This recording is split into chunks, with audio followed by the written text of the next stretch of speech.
fez uma pergunta. Seu texto, o senhor se refere a uma metáfora de René Char, a lucidez é um ferimento mais próximo do sol.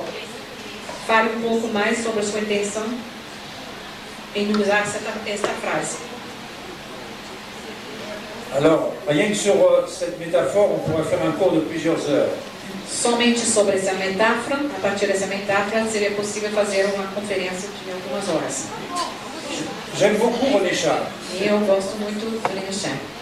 Et j'emploie souvent des métaphores de René Char pour éclairer, sur le plan poétique, des réflexions que je veux faire passer auprès des étudiants. Eu utilizo muitas metáforas deles para ilustrar as coisas que eu quero colocar para meus estudantes.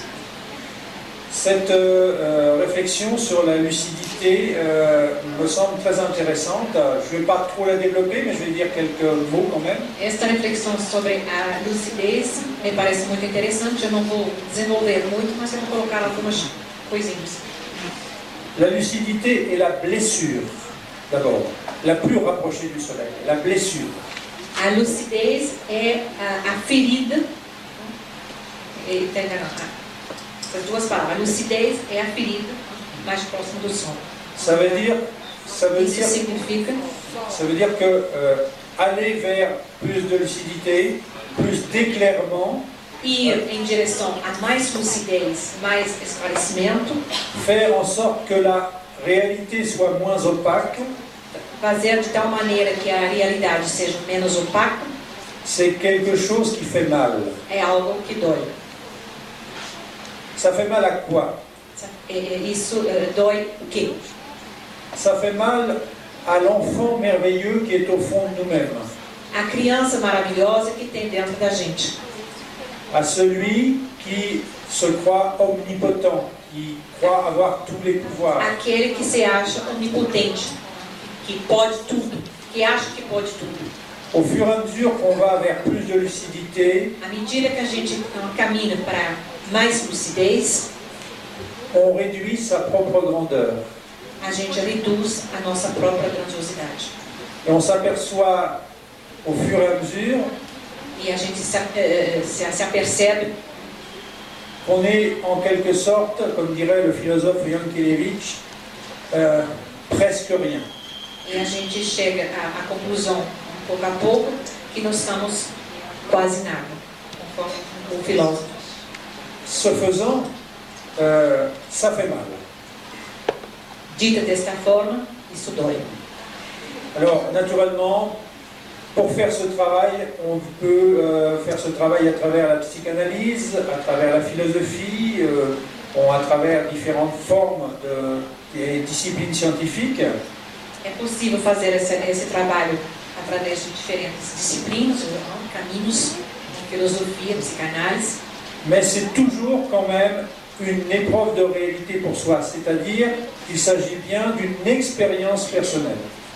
Mas é sempre uma experiência pessoal, algo que volta para si mesmo.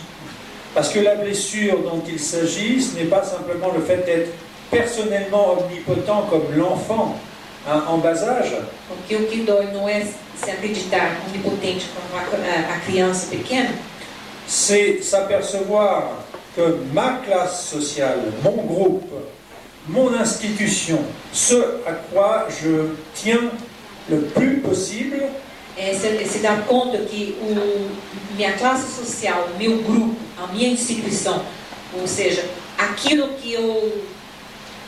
a qual eu me sinto mais pertencente, est traversé par la finitude.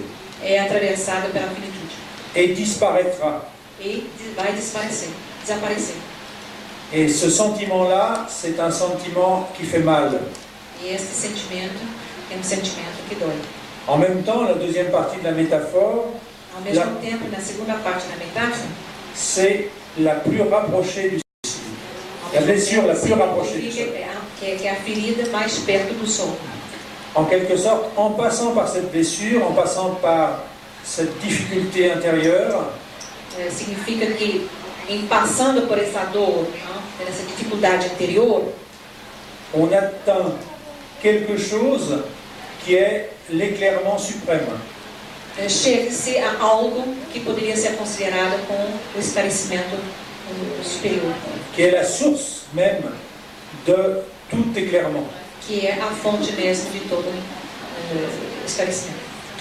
Alors voilà un peu comment j'interpréterais cette métaphore de René Char, É pouco assim que eu interpretaria essa metáfora do René Char, c'est-à-dire qu'il nous fait comprendre nos ajuda a compreender qu'on ne peut pas avancer vers la sagesse que não é possível caminhar em direção à sabedoria simplement par le plaisir, simplesmente pela via do prazer, qu'il faut passer un moment ou un autre par des doutes qui sont très difficiles à vivre. em um momento ou outro haverá que passar pelas dúvidas que a vida nos traz.